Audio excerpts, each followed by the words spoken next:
As homebuyers are increasingly interested in sustainability and solar energy enters building requirements, as we've seen in California, it's important for builders to stay in the know about this alternative energy source. I spoke with a custom builder and a solar panel installer, and here are 5 things they say builders should know. There are a range of misconceptions about solar power, which is the case with a lot of technologies that are up and coming and will soon be the norm within 10, 15, 20, 100 years. I mean, in 100 years, everything will be powered by solar. So one of the misconceptions is that you have to install solar panels on your roof. Some people think that the aesthetic of the solar panels isn't that pleasing. So they say, hey, can we put these in a place where no one will see them? They want to save money, but they don't necessarily want to put it on their roof in a place that affects the aesthetic of their home. The answer to that question is absolutely. So if you have space around the home and there's enough space to comply with the code in the area, you can do a ground mount. Most of our customers will do a standard roof mount.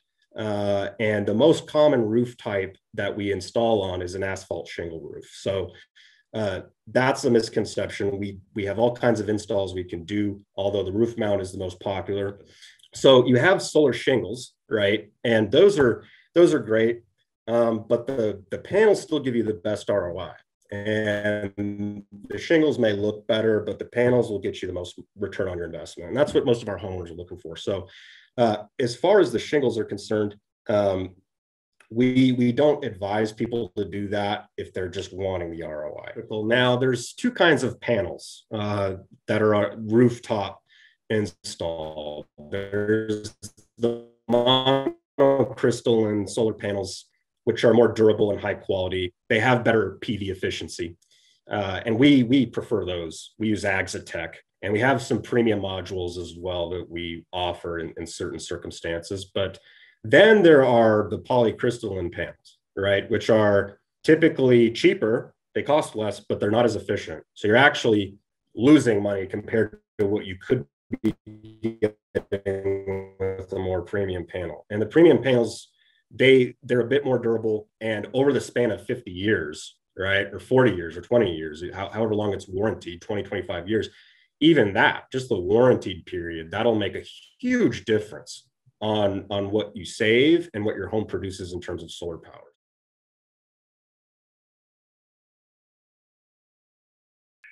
The second thing that we want to do is we want to design with solar in mind. When we orient the house, we want to make sure that the roof system is designed appropriately to receive the maximum benefit from solar. If the house is in the woods, clearly, and there are a lot of trees around it, we're either clearing trees or we're probably not doing a solar roof. The typical ideal solar roof is a south-facing roof that's free of a lot of valleys and other roof penetrations that may preclude the use of the placement of the panels on the roof. But we can also energy model the house, and we can also energy model the location of the house. We basically model all of our homes in the computer. And so we can really study the roof system and how it receives solar energy throughout the year. For example, we can see what kind of sun is reaching the northern roof on November 31st of 2024. And then we can look at the July roof in 2024 and really get a complete map of where we should be putting the shingles, the solar shingles or the solar panels on the roof. So that kind of modeling really allows you to maximize the benefit of the roof system. We like to try to integrate subcontractors who are going to be involved in the solar process right from the beginning. And we have roofers, we have usually solar subcontractors who are going to install the system. And we also have electricians, and we want to make sure that they have a singular plan for how we're going to install whatever solar system we do in the house. We want to make sure that we have the right electrical infrastructure. And a lot of times we'll locate panels, for instance, in a garage, electrical circuit breaker panels in a garage, and then we'll leave space beside those electrical panels for whatever solar infrastructure we need, whether it's inverters or in the case of batteries where we have solar chargers, for the battery system. So it takes a lot of planning from the beginning. That's going to actually bring your costs down. If you decide, right before you're going to put the roof on, that you're going to do solar panels. Well, we've already built a lot of the house, and we may not have the structural integrity in the roof system to allow for those panels, and we may have to make some expensive adjustments to the roof so that we have the panels are securely attached, and we don't have problems with snow or wind or something like that damaging the panels. You also want to think about how you can support the infrastructure of solar. Like I was mentioning in the first question, you want to have options for installation, right? You want to have roofs with roughly 12 to 18 panels on average, right? That's our average rooftop installation size. And trees are great. We're all about the environment. We love that. If you have too many trees, it can affect the panel production. So I think what builders need to understand is that while there are options to have ground mounts installed, you really want to look at how you're building the roof. And when you're building the roof, you want a south-facing pitch, and you want it to be clear enough to absorb the sunlight, right?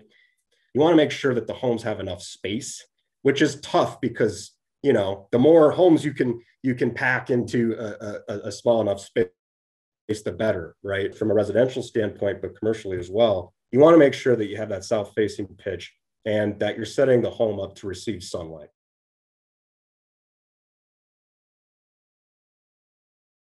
One important thing that sometimes gets overlooked is what is the expectation of the client. If the client is looking for a zero net energy home using solar, that may not be possible.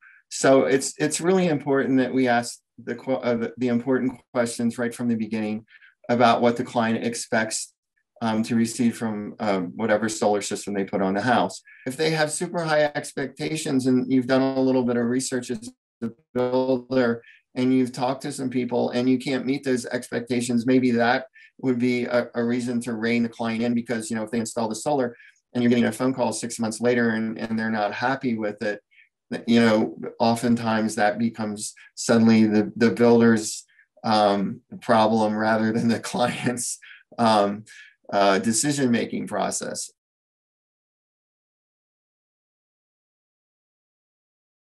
So the costs, there are a couple things that really matter, right?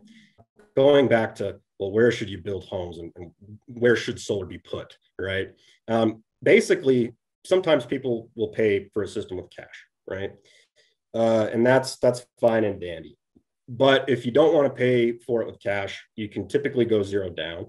At least with us, you can, if you have a good enough credit score. And so that matters quite a bit, right? In how we give the cost to people, right? But the cost of the system is going to be determined by your usage level in your home, kind of like I was saying with the electricity. So the more that you expend in terms of power, the more panels you're going to need, and then the more money you'll save. And we don't install systems to people who don't have enough energy usage. If people don't have above 500 kilowatt hours per month, which is typically somewhere between $60, $75 baseline a month on your electricity bill, then we just won't install the system because we know it's not going to be worth it for you. So the more panels you put, the more electricity you use, the more you save. Typically, we don't look at solar as an expense. It's more of an investment, right? Your system's going to last 40 to 50 years. It's warranted at a production standard between 80 to 90%, depending on the panels, right? For 20 to 25 years for most installers.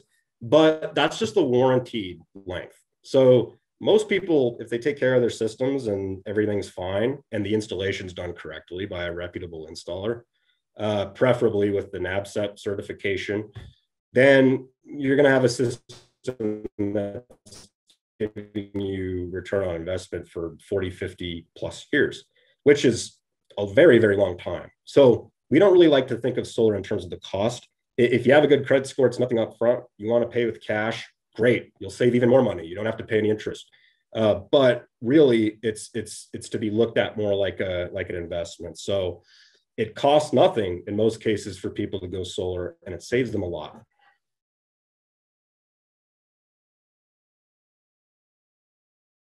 Yeah, I think one thing that builders need to do is continue to educate themselves.